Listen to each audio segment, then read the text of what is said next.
Have you ever woken up in the middle of the night, heart pounding, certain that something was watching you, only to find nothing but stillness and the faint creaks of an old house? That's exactly how I felt last summer, though I wish it had been just my imagination. It started on a night so quiet you could almost hear the dust settling on the shelves. I was staying with my grandparents in a rural part of Maine, in a house that had stood for over a century. The place was full of strange nooks, hidden doors, and old family portraits with eyes that seemed to follow you wherever you went.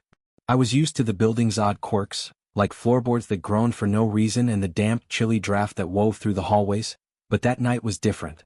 It felt like every shadow stretched a little too long, every whisper of the wind carried a secret I couldn't decipher. I had this eerie feeling that the house itself was breathing, each wall subtly shifting in and out, as though the place had a heartbeat. My grandparents' home was notorious in the area for its history. Local kids swapped stories about how it was built on cursed land, and older folks warned about some tragic incident that happened long ago. But my grandparents never confirmed or denied any rumors, they just said, "Old houses have stories of their own." Growing up, I'd never felt scared there, more intrigued than anything. But that summer, right before I was supposed to start college, something changed. I began to notice that certain rooms felt cramped even though they were spacious, and certain corridors took longer to walk through at night than during the day.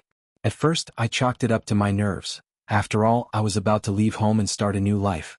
But then came the night I first heard the footsteps. It was past midnight and I was in bed, scrolling through my phone in the dark. My grandparents had gone to sleep hours earlier. The only light came from the moon, filtering through a small window by my bed. That's when I heard it, the distinct sound of someone walking down the hall. Not just any footsteps, these were heavy, deliberate, like boots on creaking wood. The weird part was that they seemed to stop right outside my door. My heart hammered as I forced myself to sit up and listen. I tried to brush it off. Maybe my grandfather was up for a glass of water, or maybe the old floorboards were expanding with the temperature change. But then the handle on my door jiggled, ever so slightly as if tested by an unseen hand. I froze, too terrified to move. After a long moment, the handle went still. Slowly, I tiptoed across the room and pressed my ear against the door, hearing nothing but the thud of my own pulse. When I finally mustered the courage to open the door and peek into the hallway, it was empty. The only thing there was a painting of my great-great-grandfather, eyes glinting in the moonlight, looking smug as though he knew something I didn't. The next morning, I told my grandmother about the footsteps, expecting her to dismiss it as a dream. Instead, she gave me a sympathetic look and said, "It's not the first time someone's heard that. Sometimes houses hold on to the people who once lived here. Sometimes they just don't know how to let go." That was all she said, and she went back to flipping pancakes. Her calmness unnerved me more than if she had panicked. Later that day, I found myself wandering around the property trying to clear my head. There was a garden out back filled with rose bushes and a narrow path that led to a cluster of old sheds. One of these sheds, the largest, was locked. My grandfather never let anyone inside, always changing the subject if I asked about it. Naturally, I was curious. I peered through a dusty window but could barely see anything. Just shapes covered by tarps and the faint outline of what looked like old wooden boards stacked against the walls. Little did I know that this shed was connected to the house's secret, a secret that would soon ensnare me. That evening I started noticing something else. No matter which room I went into, I felt like the angles were shifting, like the walls were leaning in or out in ways that defied basic geometry. Doorways seemed narrower. Hallways seemed to stretch. I'd reached the living room only to find I was standing in the dining room. It felt like the house was rearranging itself, or maybe I was losing my mind. My grandparents acted like nothing was out of the ordinary.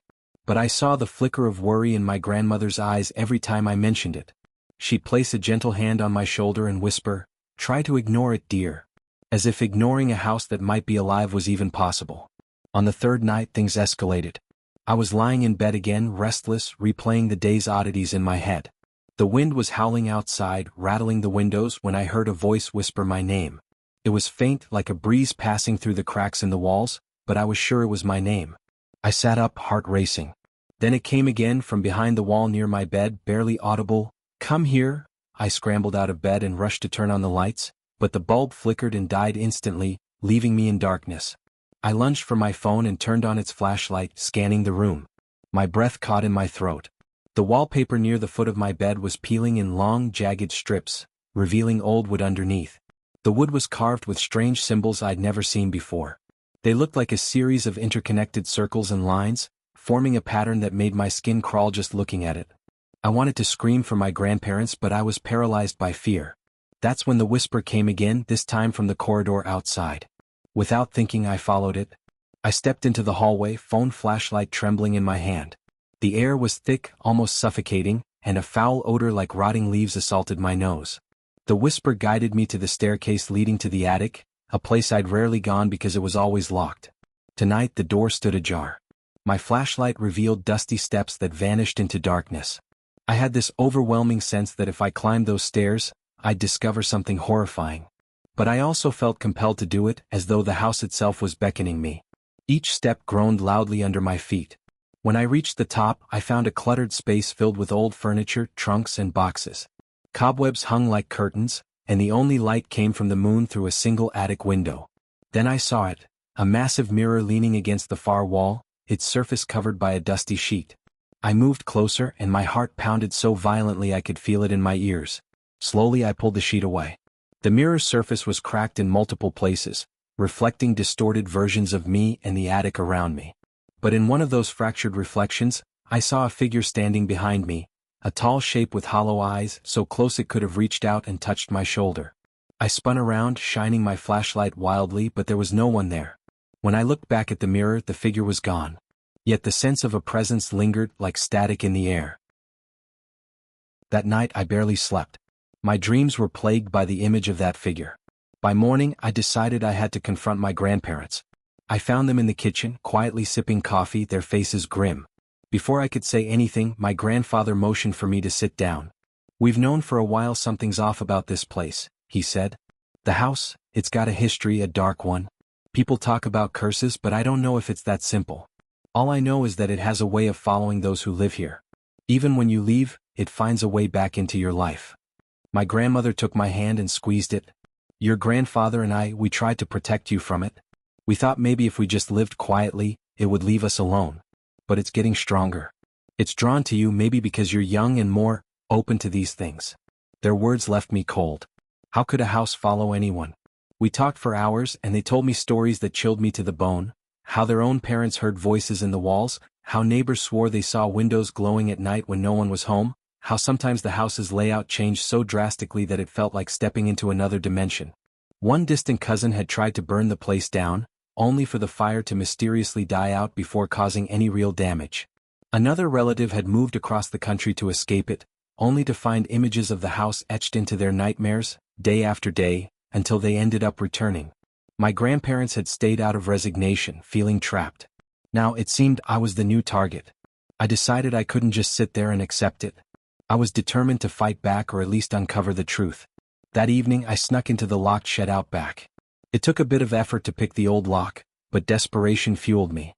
Inside I found rows of dusty boxes, piles of rotting wood, and an ancient trunk covered in more of those strange symbols I'd seen behind my bedroom wallpaper. The trunk's lid was heavy, and it squealed in protest when I pried it open.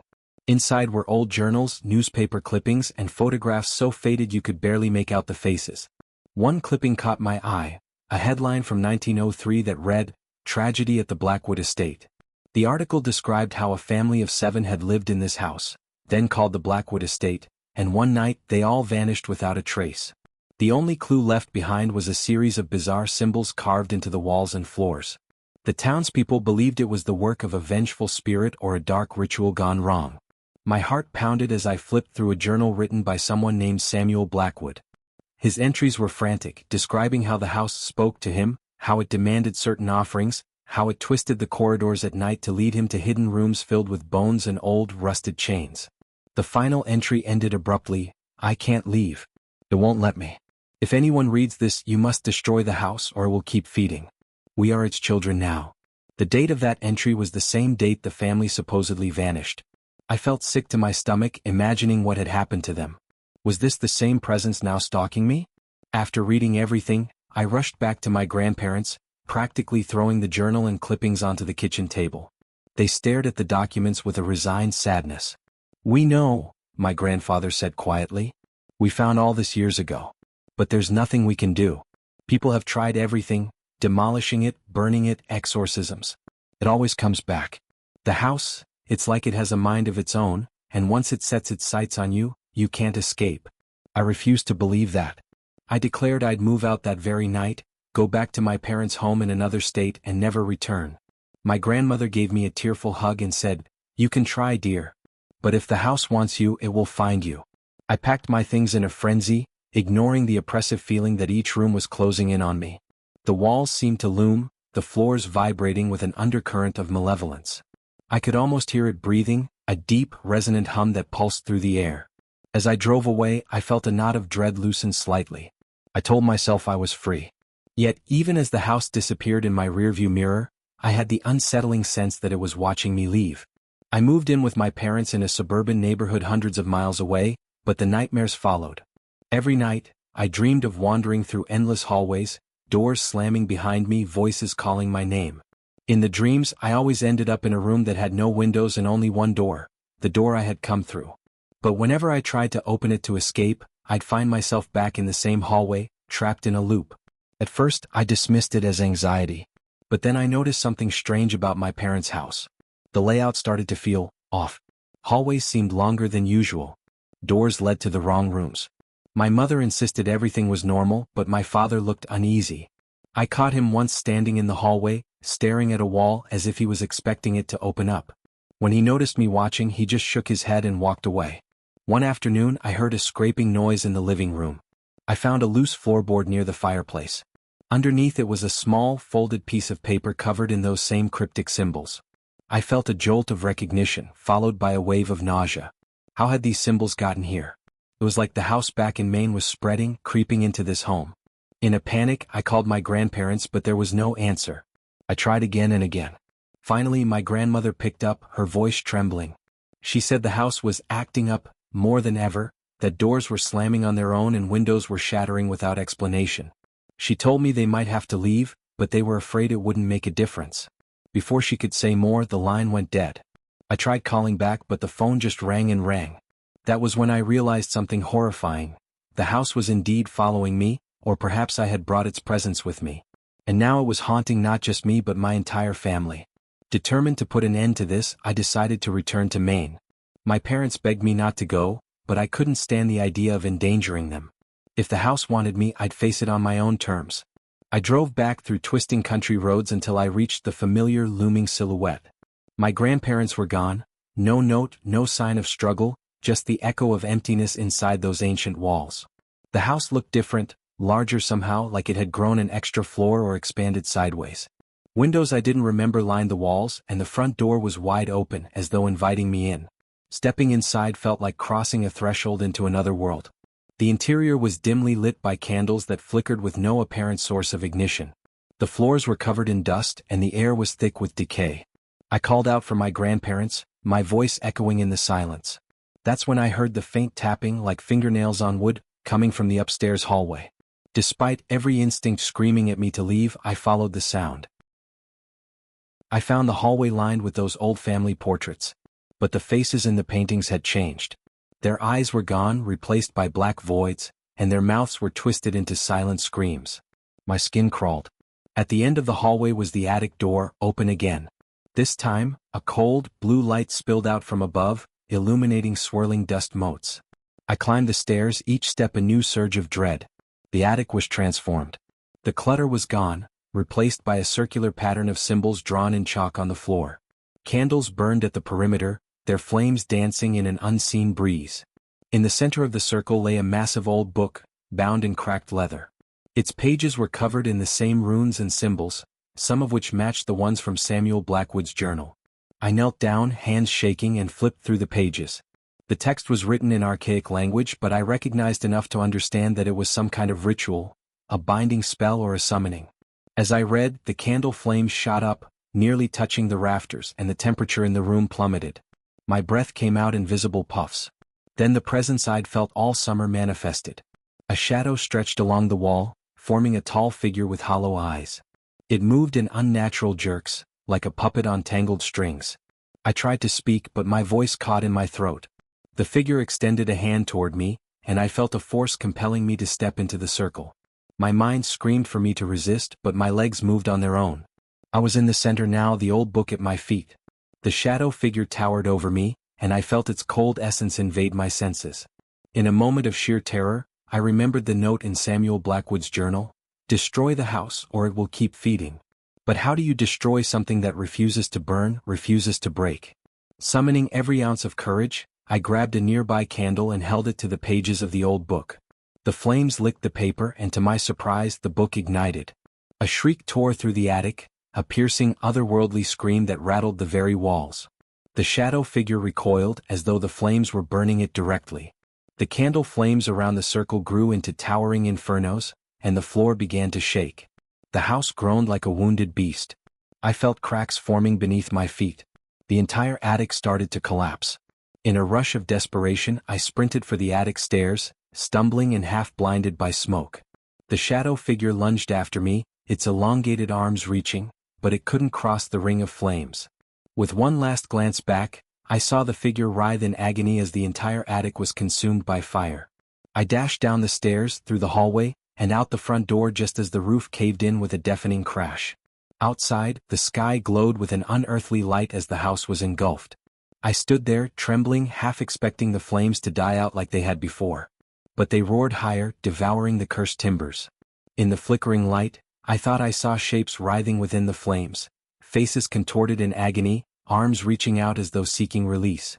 Maybe it was just my mind playing tricks, but it felt like the spirits trapped in the house were being consumed along with it. Finally, the structure collapsed in on itself, sending a tower of sparks into the night sky. I fell to my knees, sobbing, a strange mix of relief and horror coursing through me. I don't know how long I knelt there, watching the flames reduce the house to ash. By the time the fire had burned down to embers, the sun was creeping over the horizon. The place that had haunted me, and generations before me, was gone. The local fire department arrived, baffled by how such an intense blaze had started, and they asked me questions I couldn't fully answer. I told them it was an accident, that I'd been inside and something had gone wrong with the old wiring. They seemed skeptical, but they had no evidence to the contrary. In the end, I was free to go. For a while, I believed I was finally rid of the house. I went to college, tried to start fresh. But sometimes in the dead of night, I wake up sweating, certain I can still smell smoke and hear the crackling of burning wood. There's this fear in the back of my mind that the house isn't truly gone, that it's lurking somewhere in my memories, waiting to rebuild itself in my dreams, or worse, in the real world. My grandparents never turned up, and their disappearance remains unsolved. The police suspect they might have left town before the fire, but I have my doubts. Part of me believes the house claimed them, and that even destroying it wasn't enough to set them free. I've noticed small signs in my new apartment that make my stomach twist. The floorboards sometimes creak in the middle of the night in a pattern reminiscent of footsteps, and the corners of my bedroom seem darker than they should be, as if shadows are gathering there. I've convinced myself it's just paranoia. But deep down, I wonder if the house still has a hold on me, if a piece of it escaped the flames. After all, curses don't always die with the structure that birthed them. Sometimes they cling to your soul like a stubborn stain. So I live each day hoping that I can outrun whatever lingers. But sometimes I think I hear the faint echo of that old house breathing, just beyond my peripheral vision, as if it's waiting for the right moment to return. Even now, the nightmares haven't stopped. In them, I'm always walking through a long corridor that I recognize as the one from my grandparents' home. At the end is a door, slightly ajar, warm light spilling out. I approach it, heart racing, convinced that if I open that door I'll find them inside, safe and sound. But every time, just as I reach out to push it open, I feel the floor vanish beneath me, and I'm falling into a darkness that smells of old wood and ashes. Then I wake up, gasping for air, my sheets tangled around me like a straitjacket. And in that moment, I swear I can feel the house's walls pressing in, whispering that it's never truly gone. So, tell me, if you woke up tomorrow and found a strange door in your home that wasn't there before, would you open it or would you run? Let me know in the comments below. I'm dying to hear your thoughts.